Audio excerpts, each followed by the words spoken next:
America में अगले कुछ दिनों में नवनिर्वाचित राष्ट्रपति ट्रंप शपथ लेने वाले हैं, लेकिन उससे पहले एक ऐसा हमला हुआ जिसे अब आतंकी एंगल से देखा जाने लगा है। इस केस में ट्रंप, इलॉन मस्क और जो बाइडेन खबरों में कैसे आ गए, ये भी बताएंगे। हमले की पूरी कहानी और हमलावर शमसुद्दीन जब्बार कौन था, सब कुछ बताएंगे आज के इस वीडियो में। अमेरिका के न्यू ऑरलियंस में नए साल का जश्न मना रहे लोगों को एक तेज रफ्तार ट्रक ने रौंद दिया। अमेरिका की पुलिस आरोपी ड्राइवर को आतंकी बता रही है। आरोपी की गाड़ी से 2 बम और आईएसआईएस का झंडा भी बरामद हुआ। हमले का अंदाजा आप ऐसे लगा सकते हैं कि अब तक 15 लोगों की मौत हो चुकी है, करीब 30 से ज्यादा लोग जख्मी हो चुके हैं। आरोपी ड्राइवर को पुलिस फायरिंग के दौरान ढेर कर चुकी है। अमेरिका में इस पूरे मामले को लेकर अब सिक्योरिटी चप्पे चप्पे पर चौकन्नी हो गई है। एफबीआई इस पूरे मामले की जांच में जुट गया है। ठीक उसी दिन एक और खबर आती है। अमेरिकी नवनिर्वाचित राष्ट्रपति डोनाल्ड ट्रंप के लॉस वेगास होटल के पास एक टेस्ला ट्रक में विस्फोट हो गया, जिसमें 1 की मौत और 7 लोगों के घायल होने की खबर आई।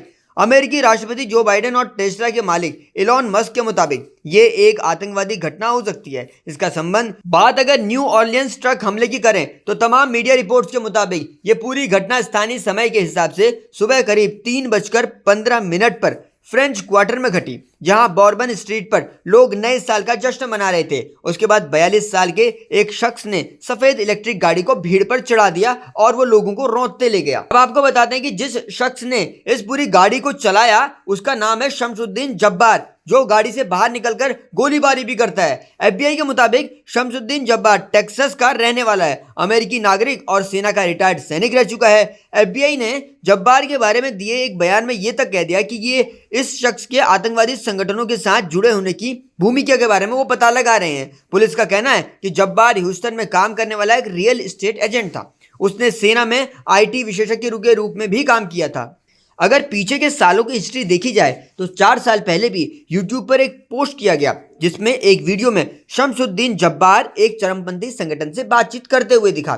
जब्बार पर पहले भी छोटे मोटे अपराधों के लिए 2 मामले दर्ज थे। पहला साल 2002 में चोरी के लिए आया और दूसरा 2005 में अवैध लाइसेंस के साथ गाड़ी चलाने के लिए था। जानकारी के मुताबिक जब्बार ने 2 बार शादी की है। उसने 2022 में अपनी दूसरी पत्नी को तलाक भी दे दिया।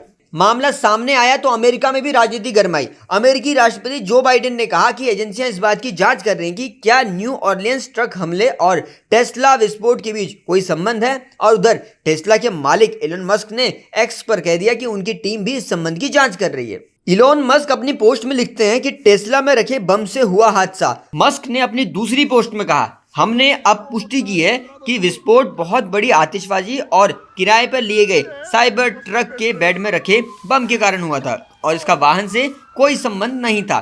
इसके बाद उन्होंने आतंकी हमले की आशंका जताई और यह भी कह दिया कि इसका संबंध न्यू ऑरलियंस वाली घटना से हो सकता है। फिलहाल रिपोर्ट तैयार करने तक तो मामले में किसी भी तरह की आतंकवादी कनेक्शन की पुष्टि नहीं हो पाई है और एफबीआई मामले की इन्वेस्टिगेशन भी कर रही है, और जिसके बाद ही कुछ रिपोर्ट सामने आ पाएगी और किसी नतीजे पर पहुंचा जा सकेगा। फिलहाल दुनिया भर के मीडिया में ये खबरें चलने लग रही हैं जो हमने आपको बताया, लेकिन एक एंगल ये निकल सकता है कि ट्रंप की शपथ से पहले अमेरिका में इस तरह की सुरक्षा में चूक होना किसी बड़ी घटना की ओर अंदेशा करता है। फिलहाल इस पर एफबीआई जांच कर रही है और जांच के बाद ही किसी नतीजे पर पहुंचेगी। देश दुनिया की खबरें आपको सबसे पहले मिलती हैं जनसत्ता पर। इस पूरी घटना पर आप क्या कहते हैं, कमेंट सेक्शन पर लिखिएगा। क्या ट्रंप के शपथ ग्रहण से पहले इस तरह का हमला करने की वजह सिक्योरिटी डिस्टर्ब करना तो नहीं, लिखकर बताइएगा।